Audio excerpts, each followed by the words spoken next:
Hello guys, welcome you all on The Catalyst and today we will discuss 4th September current affairs. और यहाँ पर हम लोग detail में 3 आर्टिकल्स के बारे में बात करने वाले हैं और उसके बाद में 3 to 4 डिफरेंट टॉपिक्स के बारे में बात करने वाले हैं and then we will discuss some MCQs और some of the topic, some of the section जो कि मैं आज कवर नहीं कर पाया हूँ। So I will discuss it on 5th of September, मतलब कल जो टीचर्स डे है उस दिन हम लोग वो डिस्कस करने वाले हैं। तो डिटेल में कुछ जो सेक्शन रह जाएगा, डोंट वरी अबाउट दैट, क्योंकि कई बार क्या होता है कि बहुत सी काम हमें भी करने होते हैं, तो इसीलिए लेक्चर थोड़ा सा लेट हो गया। So I will provide you tomorrow a detailed section, ठीक है। तो चलिए शुरुआत करते हैं, लेकिन हाँ मैं अपनी तरफ से लेक्चर जो है आज ही दे दूंगा, शायद कल अपलोड हो आपके लिए एडिटोरियल वाला सेक्शन, MCQs वाला एंड योजना से रिलेटेड सेक्शन जो ना अपलोड शायद कल होगा, लेकिन मैं आपको आज ही प्रोवाइड कर दूंगा, राइट। तो यहाँ पर हम लोग सबसे पहले बात करने वाले हैं, अभी हाल ही में चर्चा में रहा FSDC क्या होता है, financial stability and developmental council. तो FSDC जो है यहाँ पे देखिए, आई थिंक 1 सेकेंड, शायद मार्कर, यस ओके। सो FSDC क्या है, financial stability and development council, जो 2008 में बनाई गई थी और इसकी अनुशंसा जो सजेशन दिया गया था, it was given by respected Raghuram Rajan, जो RBI के भूतपूर्व गवर्नर हैं, रेनाउंड हैं, और साथ ही साथ में वो व्यक्ति थे जिन्होंने first time Lehman Brothers bank जो डूबा था 2003 में ही उन्होंने बता दिया था। और उसके बाद जो एक जो IT सेक्टर में क्राइसिस आया, बैंक्स में क्राइसिस आया 2007-8 का, तो he had predicted before 5-6 year कि जिस प्रकार से बैंक अमेरिका में लोन दिया करते थे, तो उन्होंने ही इसकी अनुशंसा दी थी जो FSDC है। और यहाँ पर उन्होंने रेगुलेटर को keep study vigil on economic sector. तो जो रेगुलेटर्स को कहा है, जो रेगुलेटर्स हैं कि भाई आप एक लगातार एक निगरानी रखिए, विजिलेंस का मतलब क्या, सतर्कता बरतिए ऑन फाइनेंशियल सेक्टर। तो council discussed financial stability, sector development, और ये सब क्यों, क्योंकि पैंडेमिक के बाद में जो रिकवरी है उस पर बहुत तेजी से काम करने की आवश्यकता है, राइट। तो यहाँ पर जो FSDC को हेड कौन करते हैं, फाइनेंस मिनिस्टर, फ्राइडे को डिस्कस किया अलग अलग इश्यूज पर इकोनॉमी से रिलेटेड, और उन्होंने कंटिन्यूस विजिल मतलब एक सतर्कता बरतने को कही जितने भी अलग अलग रेगुलेटर्स हैं। जैसे RBI अपने आप में एक रेगुलेटर है, राइट। इसके बाद IRDAI अपने आप में एक रेगुलेटर है, SEBI अपने आप में एक रेगुलेटर है, राइट। तो 24th जो मीटिंग हुई, which was chaired by the finance minister of this council, financial stability and development council. तो इस मीटिंग में जो डिस्कस हुआ वो ये था कि the state of financial sector and strategy to support nascent recovery of the pandemic hit economy. तो अभी जो नेसेंट का मतलब क्या होता है, अभी नेसेंट स्टेज में है कोई चीज, मतलब शुरुआती स्टेज में है, जैसे बाल्यकाल में बच्चा होता है उसी प्रकार से। तो नेसेंट रिकवरी अभी शुरू हुई है, और ये जो पैंडेमिक हिट इकोनॉमी है, इसको किस प्रकार से फाइनेंशियल स्टेबिलिटी प्रोवाइड की जाए, उसके लिए स्ट्रेटेजी तैयार करना ताकि उसको सपोर्ट किया जा सके और ग्रोथ लगातार स्टीडी रहे, लगातार हो सके। तो क्या एस्टेब्लिशमेंट करने की बात कही, जो फाइनेंशियल स्टेबिलिटी, इसका एस्टेब्लिशमेंट किस प्रकार से हुआ, financial stability and development council is a non statutory apex council. ये अपने आप में नॉन स्टैट्यूटरी अपेक्स काउंसिल है, मतलब गैर सावधिक शिखर ये काउंसिल का मतलब जहां पर ये मंत्री बैठते हैं। और मिनिस्ट्री ऑफ फाइनेंस जो है वो एग्जीक्यूटिव ऑर्डर के द्वारा पास की गई, एग्जीक्यूटिव ऑर्डर के द्वारा इसे लाया गया। तो जब एग्जीक्यूटिव ऑर्डर के द्वारा लाया गया तो ये एक नॉन स्टैट्यूटरी है। इसकी जो रिकमेंडेशन दी गई थी रघुराम राजन की कमेटी ने, फाइनेंशियल सेक्टर रिफॉर्म में फर्स्ट टाइम इसको प्रपोज किया था, और आज इसकी 24वीं मीटिंग इस बार हुई। और एक अच्छा परिणाम इससे क्या हो रहा है कि हम लोग इकोनॉमिक गतिविधि को और अलग अलग जो रेगुलेटर्स हैं, जैसे यहां पर देखिए RBI, SEBI, PFRDA, pension fund and regulatory development authority, IRDAI का मतलब जो insurance regulator and development authority of India, तो इन सभी के हेड यहाँ पर इंक्लूड होते हैं। तो इन सबको चेयर कौन करती है? Finance minister. Finance secretary available होते हैं यहाँ, secretary of department of economic affair, DEE, बहुत ही इंपॉर्टेंट बॉडी होती है ये भी, है ना, डीईई जो यहाँ पर सीनियर मोस्ट आईएएस बैठते हैं। Secretary of department of financial services, DFS, secretary of department of financial services and chief economic adviser. तो चीफ इकोनॉमिक एडवाइजर यहाँ होते हैं। इसका कंपोजिशन कैसे किया गया? देखिए यहां पर एफएसडीसी में कुछ परिवर्तन लाया गया, कुछ अमेंडमेंट, संशोधन किए गए उसके जो फॉर्मेशन है उसमें। तो द गवर्नमेंट रिकॉन्स्टिट्यूटेड एफएसडीसी, जिसमें minister of state responsible for the department of economic affair, तो मिनिस्टर ऑफ स्टेट जो होता है फाइनेंस मिनिस्टर से नीचे का जो मिनिस्टर ऑफ स्टेट है उसको भी इसमें इंक्लूड किया गया। Secretary of department of electronics and information technology, इसको इंक्लूड किया गया। Chairman of the insolvency and bankruptcy board, जो आईबीसी जो बोर्ड है, राइट, उसको भी यहाँ पर जो है एंटर करवाएगा। और टू बी पॉइंट बात करें तो आईबीबीआई बोलते हैं इसे, है ना, insolvency and bankruptcy code. IBC तो उस कोड का नाम है, लेकिन जो यहां पर insolvency and bankruptcy board of India, IBBI, and revenue secretary, तो इसको रिकॉन्स्टिट्यूशन किया गया क्योंकि इनको भी इंक्लूड करना इन सभी रेगुलेटर के साथ, आरबीआई, सेबी, पीएफआरडीए, ताकि क्या हो, क्योंकि ये सब क्यूमुलेटिव रूप में सब लोग काम करते हैं। तो यहां पर कुछ परिवर्तन लाया गया था 2018 में। 2010 में इसे नॉन स्टैच्यूटरी बनाया गया, एग्जीक्यूटिव ऑर्डर से इसे बनाया गया था। पहली बार रघुराम राजन के द्वारा इसका सजेशन दिया गया था, उनकी कमेटी के द्वारा। एफएसडीसी की जो सब कमेटी है उसको कौन हेड करता है? आरबीआई के गवर्नर करते हैं। काउंसिल कैन इनवाइट एक्सपर्ट, जो एक्सपर्ट हैं फील्ड के या स्पेशलाइज्ड जो व्यक्ति हैं, राइट, उन सभी को भी इस मीटिंग में इनवाइट किया जा सकता है कुछ कंक्लूड करने के लिए, क्योंकि अलग अलग अर्थशास्त्रियों के व्यू पॉइंट अलग अलग होते हैं। पर्टिकुलर पर्सपेक्टिव को, है ना, डेमोक्रेसी है, इसमें सभी के पर्सपेक्टिव को लेना इट इज़ वेरी इनएविटेबल, है ना। तो ऑब्जेक्टिव फंक्शंस कैसे करता है ये एफएसडीसी? तो एफएसडीसी की मीटिंग हुई, उसमें क्या डिस्कस हुआ वो हम लोग ऑलरेडी यहाँ पर बात कर चुके हैं कि क्या कॉन्टेक्स्ट रहा पेंडेमिक हिट में, नेसेंट स्टेज में जो रिकवरी हो रही है, इसके लिए और क्या स्ट्रेटेजी बनाई जाए कि स्टीडी ग्रोथ पर गवर्नमेंट या फिर ओवरऑल देश की जो ग्रोथ है वो स्टीडी लगातार बनी रहे। द ऑब्जेक्टिव, यहाँ पर ऑब्जेक्टिव क्या है एफएसडीसी का? इसका उद्देश्य है कि स्ट्रेंथन, मजबूत करना, institutionalise the mechanism and maintaining the financial stability. तो यहाँ पर फाइनेंशियल स्टेबिलिटी लाना, एनहांस द इंटररेगुलरिटी। इंटररेगुलरिटी मतलब दो अलग अलग जो बॉडी है, मिनिस्ट्रीज है, उनके बीच में इंटररेगुलरिटी कोऑर्डिनेशन लाना। प्रमोटिंग फाइनेंशियल सेक्टर डेवलपमेंट, मतलब कि जो फाइनेंशियल सेक्टर्स हैं उनमें ग्रोथ, विकास देखने को मिले। और ये सब कब होगा? जब हम लोग इंटीग्रेटेड अप्रोच के साथ में काम करेंगे। इसीलिए एफएसडीसी क्या करता है? एक इंटीग्रेटेड काम करने की अप्रोच रखता है। It also intend to monitor macro prudential supervision of economy. Large scale पर, मैक्रो का मतलब बड़े स्तर पर, एक सूक्ष्म रूप से नहीं, लार्ज स्केल पर सुपरविजन रखता है इकोनॉमी का कि किस किस एरिया में किस प्रकार की ग्रोथ देखने को मिल रही है, होल एंड सोल, पूरे तरीके से।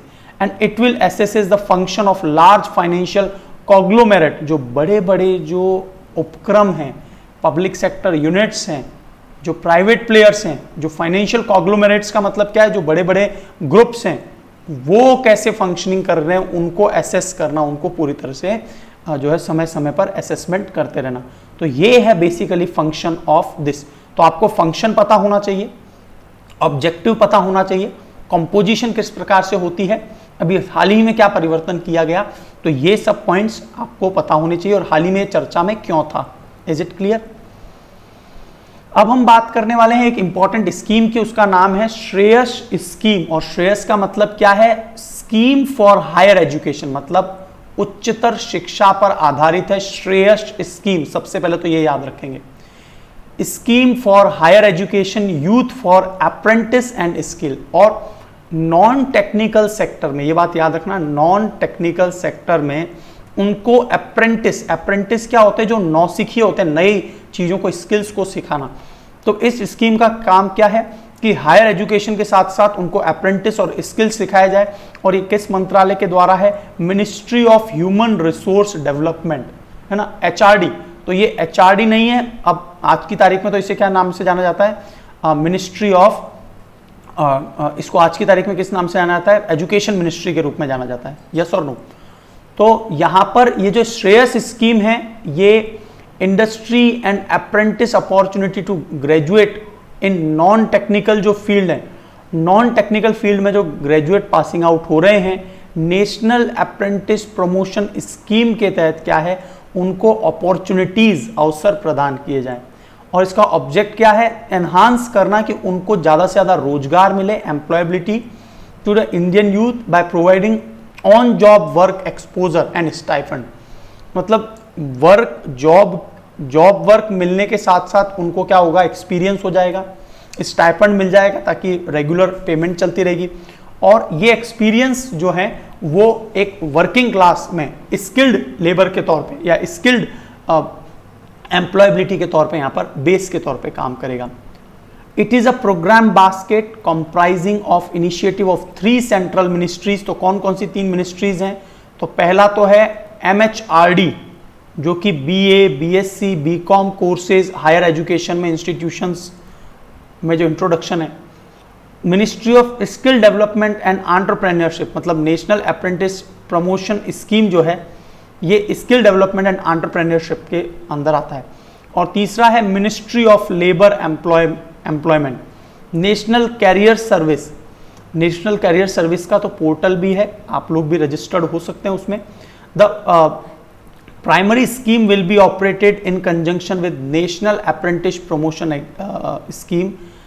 इस स्कीम को जो इंप्लीमेंट किया जा रहा है वो किसके द्वारा किया जा रहा है, द सेक्टर स्किल काउंसिल के द्वारा। और ये जो पोर्टल है वो एजुकेशनल इंस्टीट्यूशंस को to log and provide their respective demand and supply of apprentice, कि BA, BSc, BCom में क्या क्या ऐसी एम्प्लॉयबल जॉब्स हैं उनके लिए अप्रेंटिस प्रदान करना और साथ ही साथ में स्टाइपेंड। तो ये है श्रेयस स्कीम, हायर एजुकेशन के यूथ के लिए अप्रेंटिसशिप और स्किल और इंडस्ट्री में अप्रेंटिसशिप उनको प्रोवाइड करना, ताकि उनको जो रियल टाइम एक्सपोजर है वो मिल पाए। हाल ही में हमने डिस्कस किया था एक rare black soft shell turtle. ये आपको याद आ रहा होगा, हमने डिस्कस किया था, हमने चर्चा भी की थी कि जो असम है उसका एक मंदिर है कामरूप डिस्ट्रिक्ट में, वहां पर एक तालाब मतलब पॉन्ड में ये पाए जाते हैं।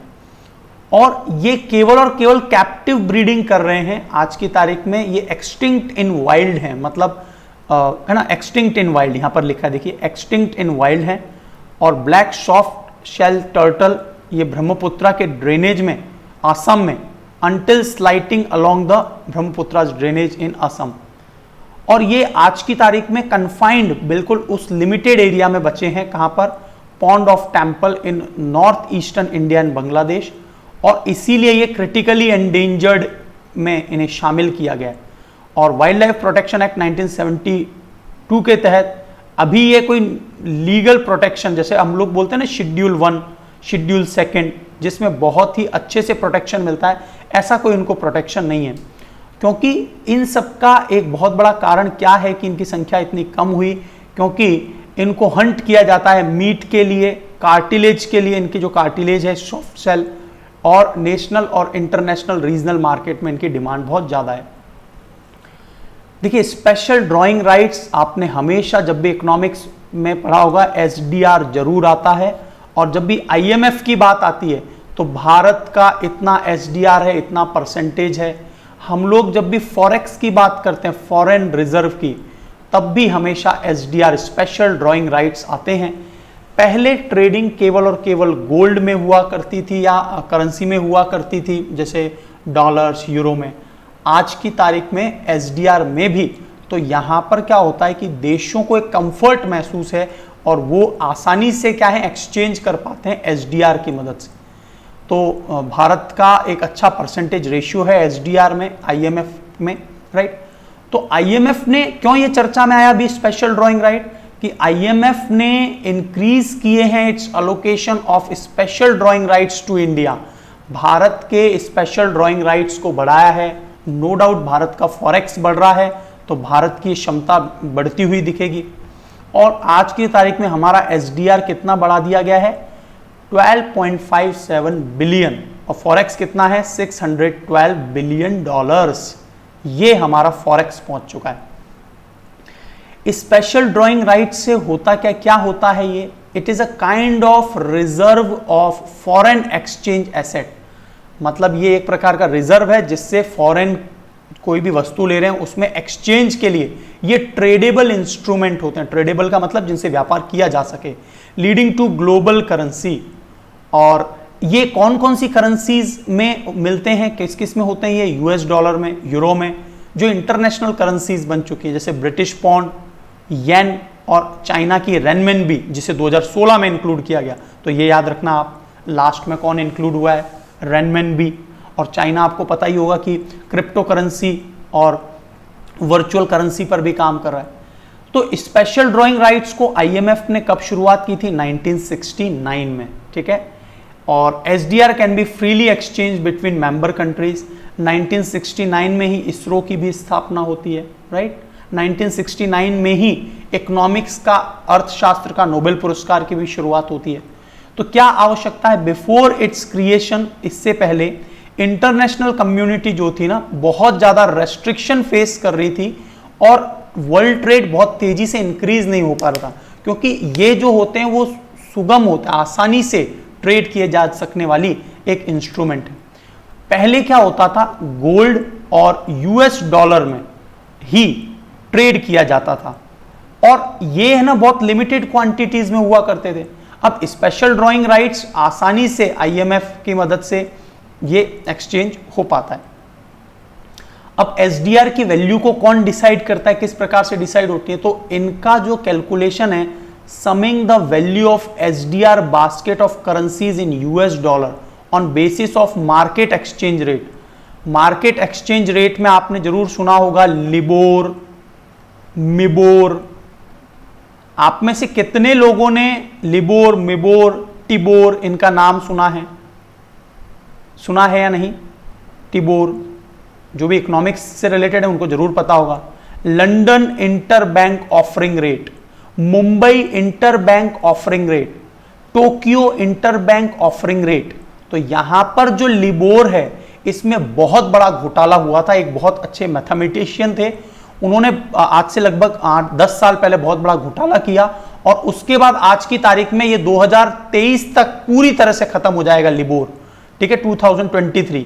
तो ये जो इंटरनेशनल मार्केट में एक्सचेंज को मेजर करते हैं।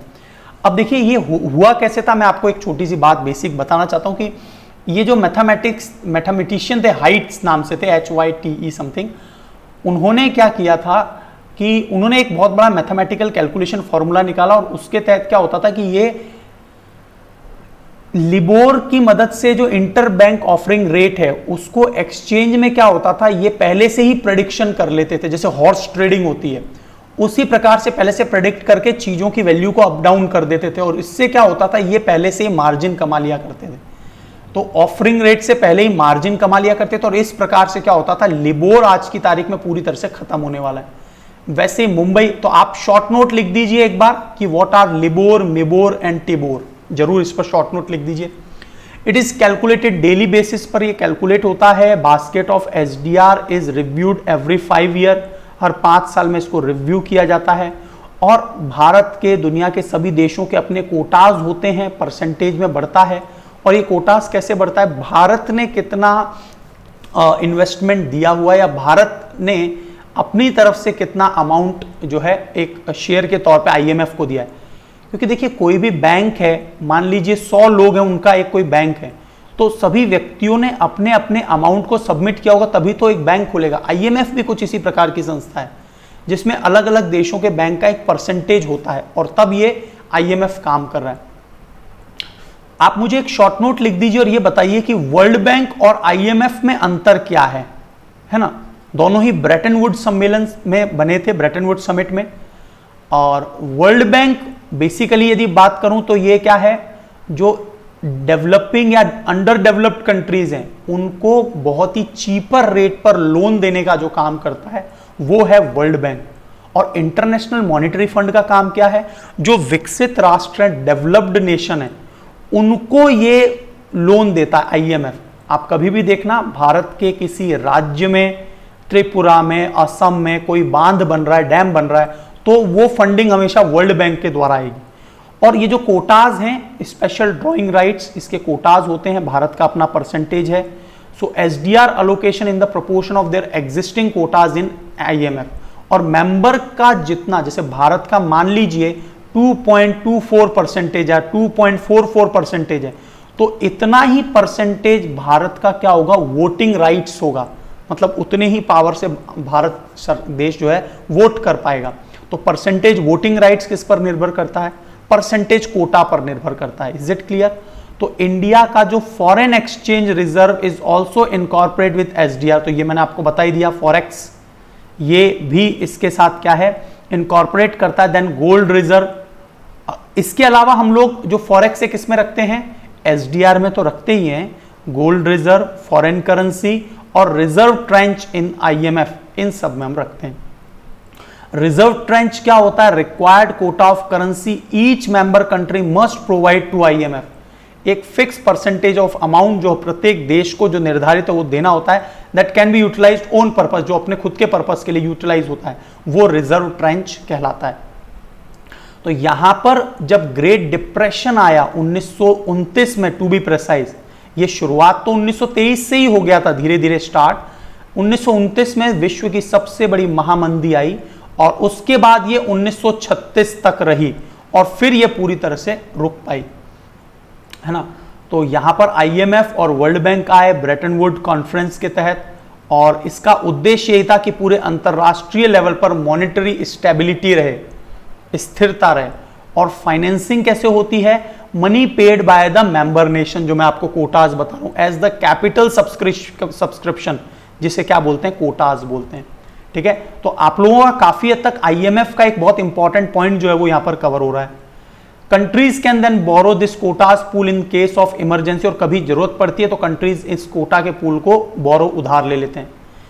कौन कौन से पब्लिकेशंस जो हैं प्रकाशित किए जाते हैं वर्ल्ड बैंक के द्वारा, तो एक तो वर्ल्ड इकोनॉमिक आउटलुक जो रिपोर्ट है, global financial stability report, fiscal monitor और ग्लोबल पॉलिसी एजेंडा, ये सभी रिलीज किसके द्वारा होता है, आईएमएफ के द्वारा। और आईएमएफ ने ये टॉलरेट जो हुआ है, टॉलरेंस, विश्व में अलग अलग प्रकार के जो इश्यूज आए, जैसे जब 1940 के बाद और 1945 के बाद ये पहली बार बना, 50s में कोल्ड वार स्टार्ट हो गया, उसको डेफर किया, है ना, धीरे धीरे, मतलब वर्ल्ड लेवल पे शांति रही।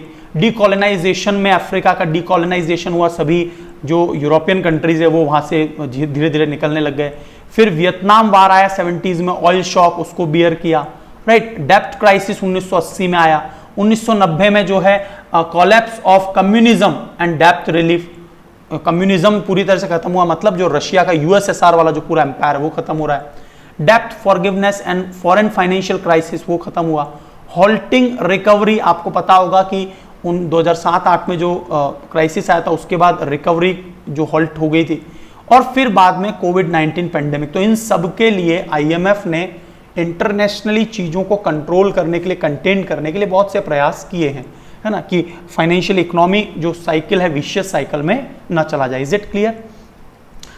तो आज के बहुत से टॉपिक हैं, उनको मैं आपको कल वाली क्लास में, that means the next lecture on 5th of September, और tomorrow is Sunday, so even though I'll provide the content of 5th September as well, so कई बार ऐसा होता है यार कि कई बार some of the reason, personal reason I could not take the classes, but आप लोग thank you for the messaging कि आप लोग बहुत aware हैं। तो यदि कभी क्लास मिस भी हो जाएगा ना, I'll definitely provide in the next day, और जब भी मैं अगले दिन प्रोवाइड करता हूँ तो उसको और भी अच्छे से बहुत सारे कंटेंट को कोलैबोरेट करके, कोलैस करके आपको प्रोवाइड करने की कोशिश करता हूँ। अब हम लोग बात करेंगे, ये सारे 10 क्वेश्चन हैं, आपके लिए 10 क्वेश्चंस, और आप बताइए मुझे कि how many of you got the proper answers, और कंप्लीट आंसर्स के साथ कितने आपके करेक्ट होने वाले हैं ये जरूर बताना। तो कॉपी पेन पेंसिल लेके बैठ जाइए। And now I will provide you 10 questions. तो पॉज कर लीजिए और पहले आप अपने आंसर दीजिए and I will discuss here. So सबसे पहले बात कर रहे हैं मोपला रिबेलियन। मोपला, मलिप्पा और मालाबार रिबेलियन तीनों पर हमने बात की थी। तो आप बताइए कि इनमें से कौन सा सही है। क्या ये movement Moplahs indigenous Muslim community in Kerala's Malabar region यहां पर हुआ? क्या ये अपने आप में एक अटेम्प्ट था overthrow the British government in Kerala? The main leader of rebellion were Ali Musliyar, Variyankunnath, Kunjahammed हाजी, सिथी कोया थंगल। क्या ये इसके लीडर्स थे? एंड लास्ट स्टेटमेंट है all of the above statements are true, कि यहां पर दिए गए सभी स्टेटमेंट सही है। बताइए विच स्टेटमेंट करेक्ट हियर? तो बिल्कुल क्लियर है, आपको पता ही होगा कि ये तीनों ही statement, all the 3 statements are absolutely correct here. Yes और नो? ये हमने पढ़ा भी था। ये तीनों नाम याद रखना, अली मुसलियार, VK हाजी एंड सिथी कोया थंगल। और इसके कारण, ठीक है, और आपको पता होगा जो हिंदू कम्युनिटी थी उसके लैंडलॉर्ड थे यहाँ पर, और यहाँ पर डिसइंटीग्रिटी देखने को मिली थी हिंदू मुस्लिम, है ना। और उसी समय पर आपको याद आ रहा होगा पहले गांधी जी और other leaders were in favour, और बाद में क्या होता है वो अपने आप को साइडलाइन कर लेते हैं। सब कुछ पढ़ा है हमने ये सब, है ना। तो मेन लीडर कौन थे? ये सभी थे। मोपला रिबेलियन कब हुआ? 1921 में, वही खिलाफत आंदोलन जब चल रहा था, है ना, केरला के अंदर। डिससेटिस्फैक्शन था मोपलाज में अगेंस्ट ब्रिटिश रूल, और कई सालों से था ये। Moplahs were mostly agricultural labourer on land owned by upper caste. जो अपर कास्ट हिंदूज हैं वो ब्रिटिश के अंडर में उनको सप्रेस कर रहे थे। The movement was led by Moplahs and India.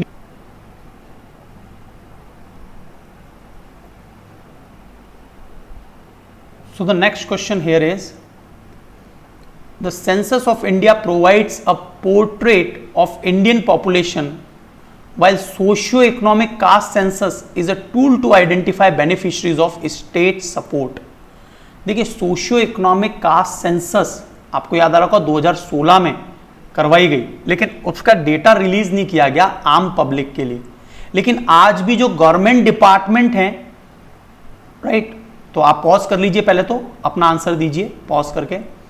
आज भी जो गवर्नमेंट डिपार्टमेंट हैं वो इस डेटा को यूज करते हैं पर्सनल इंफॉर्मेशन को, तो वो डिपार्टमेंट गवर्नमेंट डिपार्टमेंट के लिए तो ओपन है। और सेंसस एक्ट 1948 के तहत इसको कॉन्फिडेंशियल समझा जाता है, बिल्कुल ठीक है, लेकिन डिपार्टमेंट्स यूज करते हैं। सेकेंड स्टेटमेंट सही है, और फर्स्ट स्टेटमेंट भी यहां पर क्या है? Census of India provided a portrait of Indian population, while socio-economic caste census is a tool to identify beneficiaries of state support. Yes, तो यहाँ पर क्या होता है कि उनसे कौन से कैटेगरी के लोग, उन्हें किस प्रकार से मदद की जा सकती है, वो बेनिफिशियरी सपोर्ट मिलता है। दोनों ही स्टेटमेंट यहाँ पर करेक्ट हैं। अब लेकिन देखिए यहाँ पर क्वेश्चन क्या है? नॉट करेक्ट पूछा गया है। तो ये भी सही है, ये भी सही है, नॉट करेक्ट कोई भी नहीं है, दोनों सही है। तो करेक्ट आंसर क्या हो जाएगा यहां पर? Neither 1 nor 2। Is it clear? तो स्टेटमेंट बड़े ध्यान से पढ़िए। Census provided a portrait of Indian population, भारतीय पॉपुलेशन को ये चित्रित करता है सेंसस, जनगणना, जबकि सोशल इकोनॉमिक कास्ट सेंसस एक प्रकार का टूल है, हथियार है, जिसकी मदद से बेनिफिशियरीज को आइडेंटिफाई किया जाता है, राज्यों को मदद मिल सके, केंद्र को मदद मिल सके कि गवर्नमेंट की जो बेनिफिशियरी स्कीम्स है वो उनको मिल पाए। Since census fall under the census act 1948, जो कि सेंसस जो है किसके अंडर में आता है? 1948 के तहत। तो संपूर्ण जो डेटा है उसको कॉन्फिडेंशियल समझा जाता है ना, 1948 के तहत, एक्ट के तहत। Whereas all the personal information given in the socio-economic caste census is open to use government department, तो गवर्नमेंट डिपार्टमेंट के लिए ग्रांट और रेस्ट्रिक्ट करना कि किस परिवार को मदद मिलनी है, किस व्यक्ति को मदद मिलनी है, तो ये गवर्नमेंट डिपार्टमेंट उसका यूज करती है, ठीक है, ऑल द पर्सनल डेटा, ठीक है, तो ये ओपन है उनके लिए। तो दोनों ही जो स्टेटमेंट है यहां पर, first one and second one correct है, और यहां पर नॉट करेक्ट पूछा गया, that is why D will be the correct answer. Is it clear? तीसरा प्रश्न है साइक्लोन से रिलेटेड, जो हरिकेन होता है, हमने हाल ही में पढ़ा था हरिकेन, टाइफून और साइक्लोन। तो हरिकेन एक रैपिडली रोटेटिंग स्टॉर्म होता है बाय अ लो प्रेशर सेंटर, क्या केंद्र उसका लो प्रेशर होता है, that originate from cold water, और क्या ये कोल्ड वाटर में इसकी उत्पत्ति होती है। At centre of mature tropical cyclone, एक मैच्योर ट्रॉपिकल साइक्लोन के सेंटर में एयर क्या सिंक करती है रादर देन राइज, बताइए यहां पर कौन से स्टेटमेंट करेक्ट हैं। बड़े ध्यान से पढ़िए, ज्योग्राफी से संबंधित ये क्वेश्चन है। विच स्टेटमेंट इज करेक्ट हेयर, बताइए।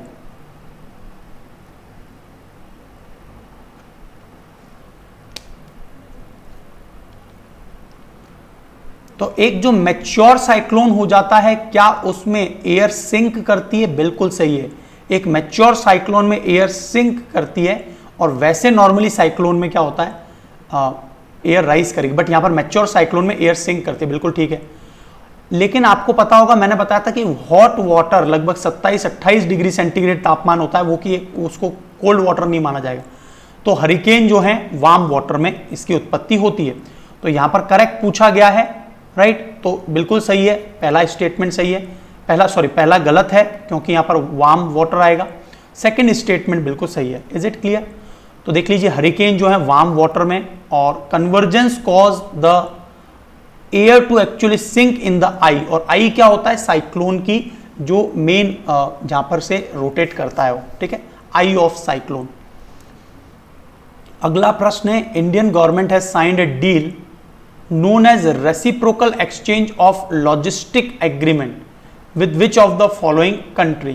तो भारत सरकार ने किससे रेसिप्रोकल ऑफ लॉजिस्टिक एक्सचेंज जो समझौता है, एग्रीमेंट किया है, जापान, रशिया, यूनाइटेड स्टेट्स, या फिर ये जो बी और सी मतलब रशिया और अमेरिका दोनों, बताइए। Reciprocal exchange of logistic agreement हाल ही में चर्चा में आया था। अमेरिका से तो आपको पता होगा लिमोया और कॉमकासा इसको साइन किया था, ठीक है, और हमने टू बैलेंस आउट, तो वहां पर जो इक्विपमेंट होते हैं, रशिया के जो इक्विपमेंट है उससे कम्युनिकेशन प्रॉपर हो पाए, इसके लिए reciprocal exchange of logistic agreement हमने रशिया से किया। Is it clear? B is the correct answer. Reciprocal exchange of logistic agreement Russia से किया। इसमें क्या होगा, जो भारतीय शिप्स और एयरक्राफ्ट है वो एशियन पोर्ट और एयरफील्ड में विदाउट हैविंग टेक परमिशन, बिना परमिशन के इमीडिएट पेमेंट्स के साथ में हम लोग यूज कर सकते हैं। इंडिया ने लिमुआ और कॉमकासा ये तो अमेरिका से साइन किया ही है। अभी एक क्वाड्रिलेटरल सिक्योरिटी डायलॉग चर्चा में था, तो इनमें से पूछा जा रहा है select the correct answer using the code below. तो कौन कौन से देश शामिल हैं क्वाड्रिलेटरल सिक्योरिटी डायलॉग में? तो बड़ा ही सिंपल क्वेश्चन है, ऑस्ट्रेलिया, यूएस, जापान और इंडिया। तो ब्राजील को हटा दीजिए, ऑस्ट्रेलिया आना चाहिए था, फर्स्ट को कट कर दीजिए, फर्स्ट गलत और 3 देश, 2 3 4। So what will be the correct answer? C. जो यहां पर मिस है वो क्या है? ऑस्ट्रेलिया। यस और नो?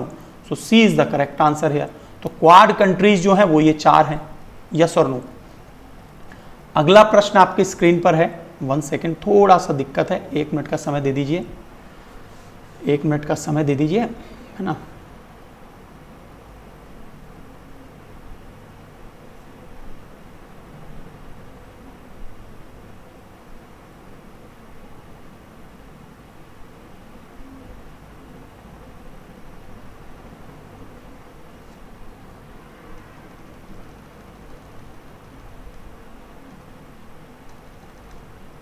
Is it clear?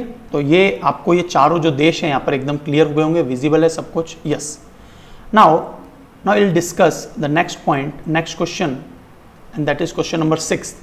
जो नीति है जिसका फुल फॉर्म है national institution for transforming India,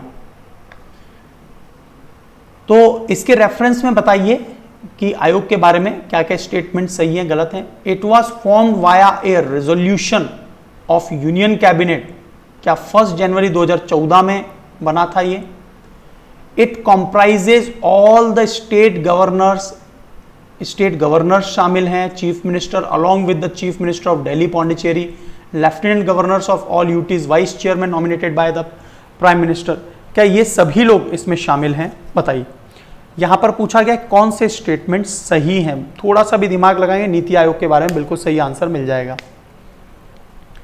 national institution for transforming India. देखिए, आपको पता है इस समय तक तो जो प्रेजेंट गवर्नमेंट है, जिसे एनडीए गवर्नमेंट बोलते हैं, वो आई नहीं थी। 2014 के जून में आई थी एनडीए गवर्नमेंट। तो इस समय तो कांग्रेस ही चल रही थी, तो यहां पर नीति आयोग तो उनके द्वारा लाया गया, तो ये तो कट हो गया।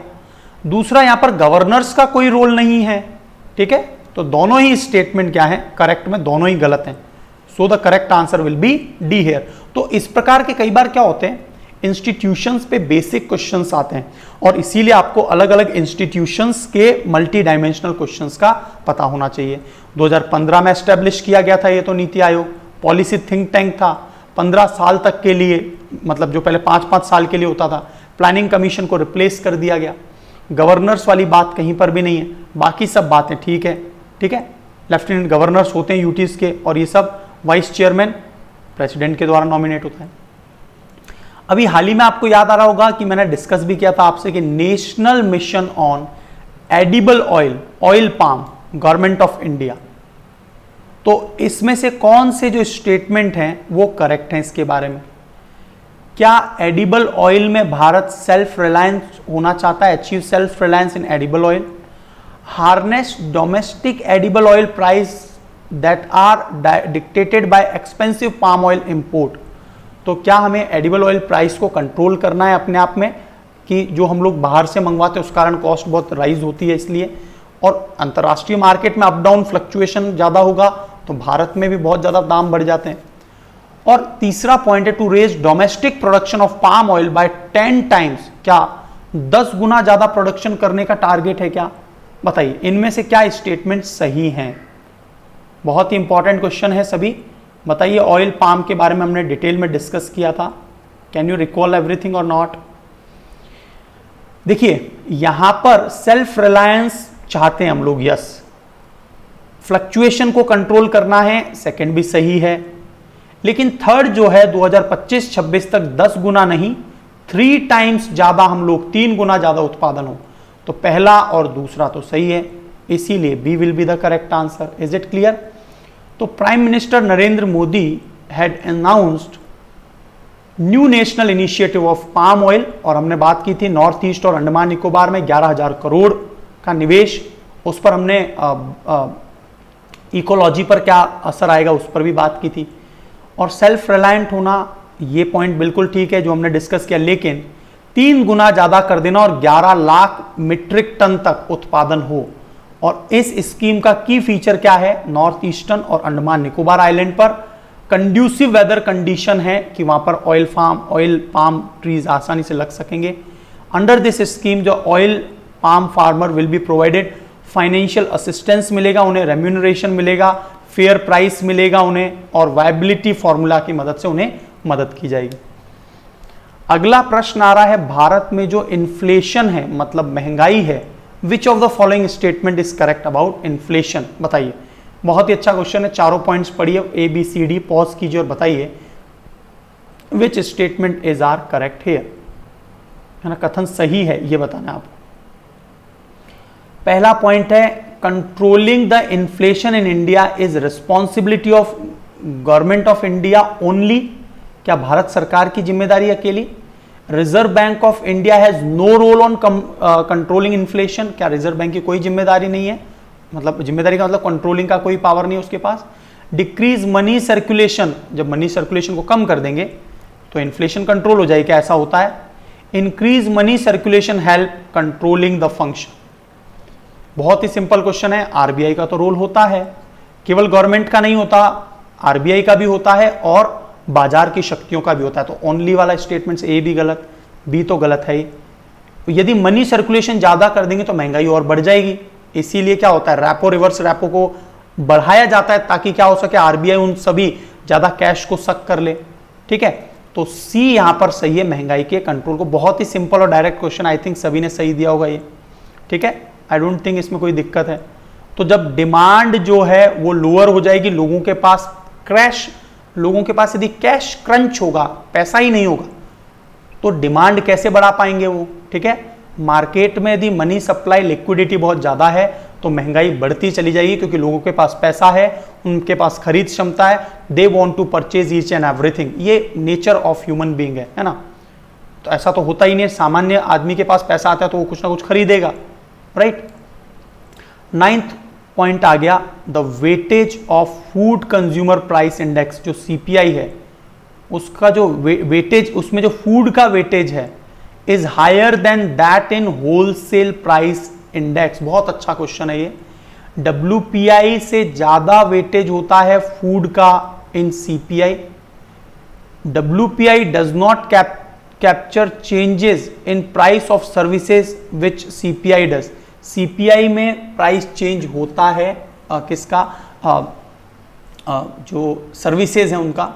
रिजर्व बैंक ऑफ इंडिया ने अब अडॉप्ट किया है WPI as a key measure of inflation and to decide changing the key policy rates. जो की पॉलिसी रेट चेंज हो रही है उसको डिसाइड करने के लिए अब क्या रिजर्व बैंक ऑफ इंडिया ने WPI को एज ए इंडिकेटर अडॉप्ट किया है। बताइए क्या सही है यहां पर। बहुत ही अच्छा प्रश्न है। देखिए कंज्यूमर प्राइस इंडेक्स है तो ऑब्वियसली कंज्यूमर्स फूड बास्केट, उसका वेटेज ज्यादा होता है, यस पहला सही है। देन होलसेल, यस बिल्कुल ठीक है। WPI does not capture changes in prices of services which CPI। Consumer price index में देखिए जो सर्विसेज हैं उनके प्राइसेस भी जो है ना कैप्चर किए जाते हैं, जबकि WPI में नहीं, ठीक है। होलसेल प्राइस इंडेक्स में नहीं, होलसेल में सर्विसेज आएगा नहीं क्योंकि इंक्लूड ही नहीं होता।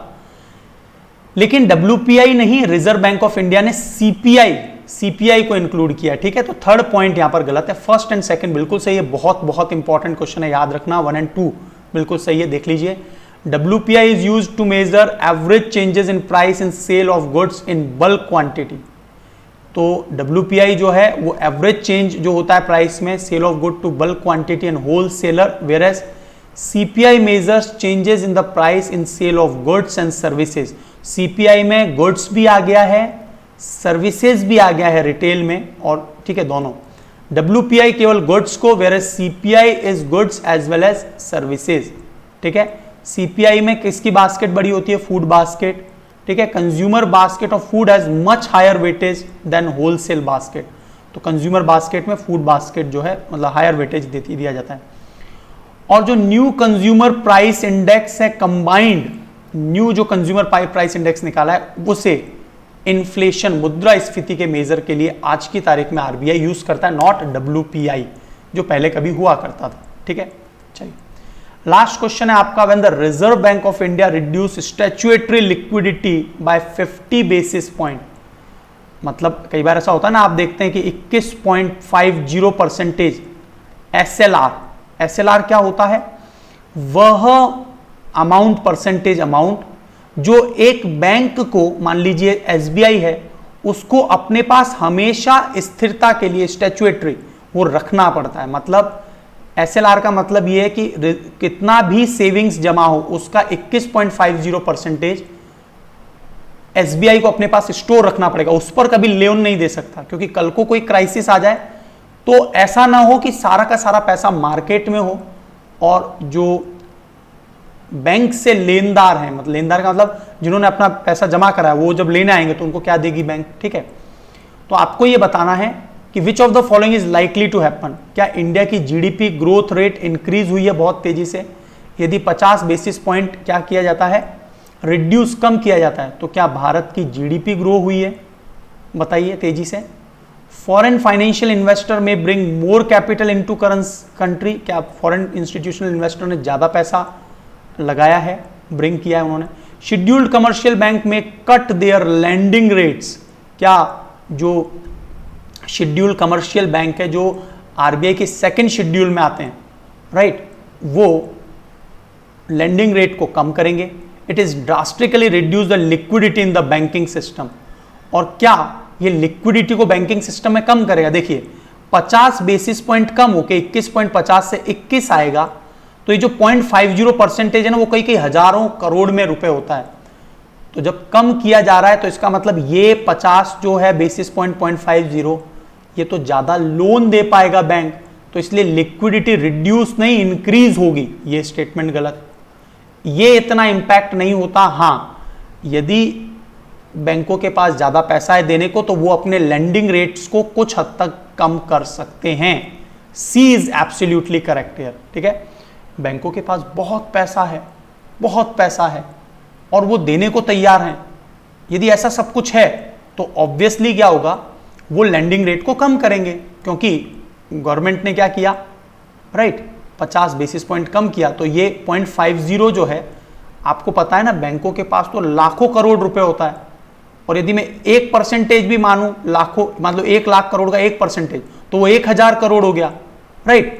और यदि मैं 0.50 मानूं 1% की जगह 0.5, तो 500 करोड़, तो 500 करोड़ ज्यादा क्षमता होगी बैंकों के लोन देने की। जब ज्यादा पैसा है तो वो सस्ते परसेंटेज में लोन दे देंगे। C is the correct answer, ठीक है। Is it clear? C is the correct answer here. तो एसएलआर जो होता है, स्टैट्यूटरी लिक्विडिटी रेशियो, कम होगा तो बैंक के पास जो पार्क जो अमाउंट है वो कम हो जाएगी और इसीलिए कैश ज्यादा हो जाएगा, मार्केट में लिक्विडिटी ज्यादा दी जा सकेगी, परसेंटेज जो है कम होगा। Is it clear? तो ये था पूरा सेशन, आज के लिए इतना ही है। Will discuss next section of 5th of September। Thank you so much. जय हिंद दोस्तों।